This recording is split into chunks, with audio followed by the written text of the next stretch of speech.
Hi, and welcome to the Curling Show, brought to you by Bell's, the home of inspired brewing. Now that it's winter, try one of their seasonal brews like Best Brown Ale.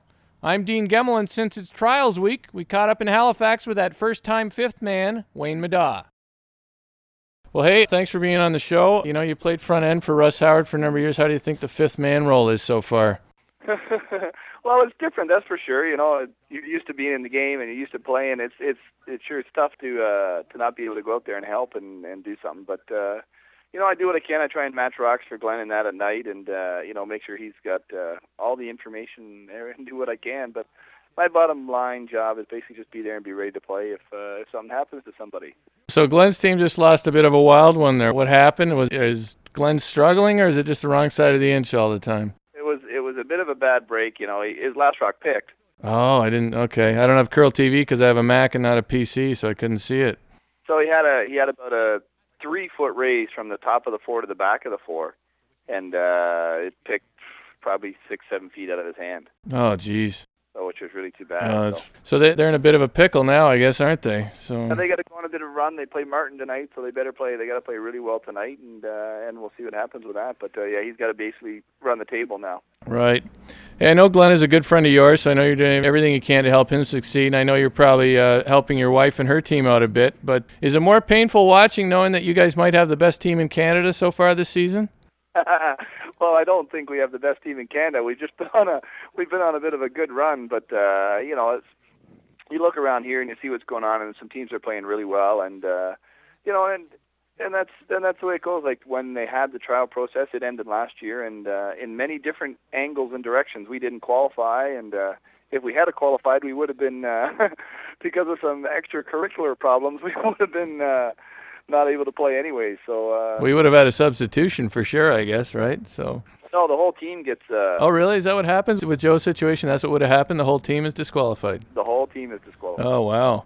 Jeez. That said, you guys are off to a great roll. You know, they're talking this week about changing the qualifying process, I guess, for my Canadian friends, but they're talking about changing that, and, you know, I think it's a good thing. What do you think about something where there's still a spot up for grabs at the start of the season? Well, you know, you never know. It's real tough. Like, I definitely don't agree with teams that don't win should get in. I definitely think you should have to win something to get in. You know, it's because a couple of years ago, you know, Furby was saying the same things. You know, they won a few spots, and they should have, you know, got some advantage for that. But same thing, a couple of years ago, we won 5 spots, but in the bottom line, it's still only 1 spot. Right. You know, I honestly think that, yeah, there has to be some changes to it to make sure that everybody in there has won something. You shouldn't be able to go there and be a team that's finished 3rd or 2nd or something like that to get your spot. You have to have won something big. You know, we hear a lot about that, Greg, but then the other side of it is if you look at the history there, you got Mike Harris who won the 1 year, and, you know, Gretzinger got in the playoffs, and those guys really hadn't won anything before the trials, so. They won a 64-team triple with all the best teams in the world there. That's true. I don't know how you call that winning. Right. I guess some people are focused on the CCA events for wins, though, aren't they? Yeah, but like I say, those, you know, if you have a 64-team triple and you've got Randy Furby, Kevin Martin, you've got all those guys playing, you know, Glenn Howard, you've got the best, you know, you've got the best teams, Pat Simmons, you know, pick them. The list goes on and on and on. If you win one of those 64-team events, that's a big deal to win one of those events. You've played well a lot of games, and Bert Gretzinger's team won one of those, and Mike Harris's team won one of those. So you're saying even though some people would say that, they didn't win anything, they actually did win something. I think those events are a lot harder to win than a provincial. You know, the one thing I'd like to see is at the start of the year, if they left 1 spot open for a team and have a big event and maybe some points for, say, 4 other events, would generate a lot of interest in the start of this season if there was 1 last spot up for grabs.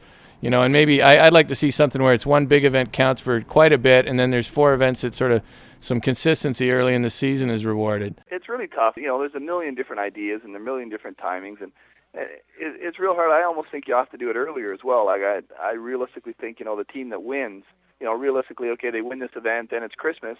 Now all of a sudden the CCA or the Olympic Association are trying to send them to Europe, and they don't want to go to Europe in January. They want to practice and stay at home and get prepared when they're traveling all over the place. It's a pretty tough grind, and then you go to Torino, Italy, you're on the plane again. It's a tough run. So I think they got to pick the team a little bit sooner in the year somehow. I don't know how, but they got to get that team out there. So the team has all fall to prepare for the Olympics. Right, or pick it the year before, which that's would right. Make a lot of sense. Hey, look, the biggest surprise on the men's side looks like it has to be the Gushu rink, even though they just got thumped. But I'm never afraid to admit when I'm wrong, and you were our very first curling show interview, and I sort of questioned the addition of Russ Howard to the team. So there you go. I was a real genius questioning the addition of the guy with the most Brier wins ever, but it's pretty clear that that's really elevated this team. Why do you think having Russ in the house and throwing second is working so well for them? Well, I think because they were still young a little bit, and they would always make maybe one or two strategy mistakes, and that would be the difference between winning by a point and losing by a point. Well, Russ doesn't make those mistakes.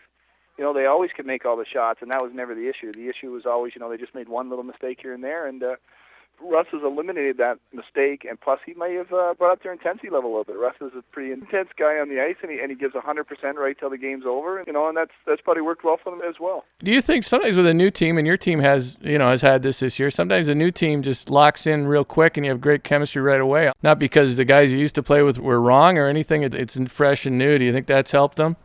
Yeah, it sure doesn't hurt. And like with my team, it's not like we're 100% new. We really got one player in there that we haven't played with, and that was Phil. Like Pete and I had curled together for umpteen years, and Scott and I have played together for a million years. So, even though that combination hasn't played together in a long time, it was just a different team.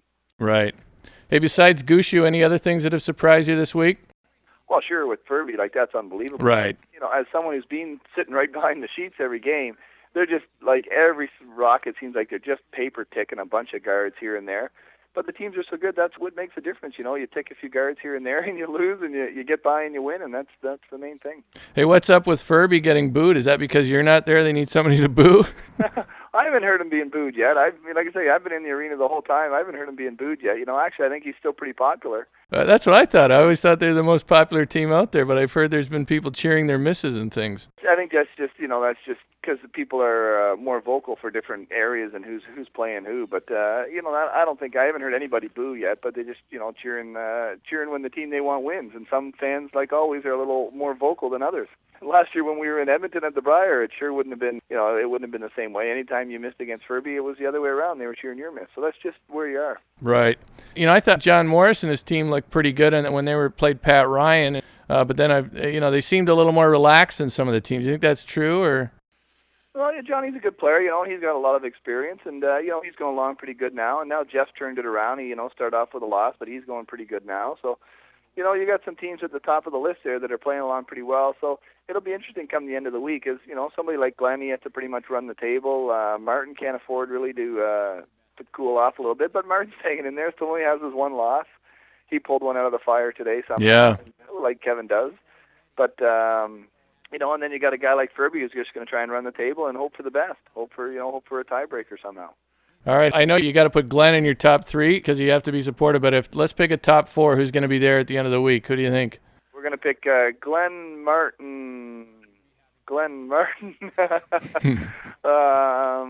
else am I going to throw in there? That's a tough call. You're probably Stout and Morris Gushu now. All right. Well, I'll give you 5 teams then. You Yeah, picked half the damn field. I think there's going to be some tiebreakers. All right. And Ryan's not going to be far behind. Well, there, you picked 6 teams. Great. You're a real prognosticator here. Hey, what about on the women's side? You got your wife in there for sure, then 3 others.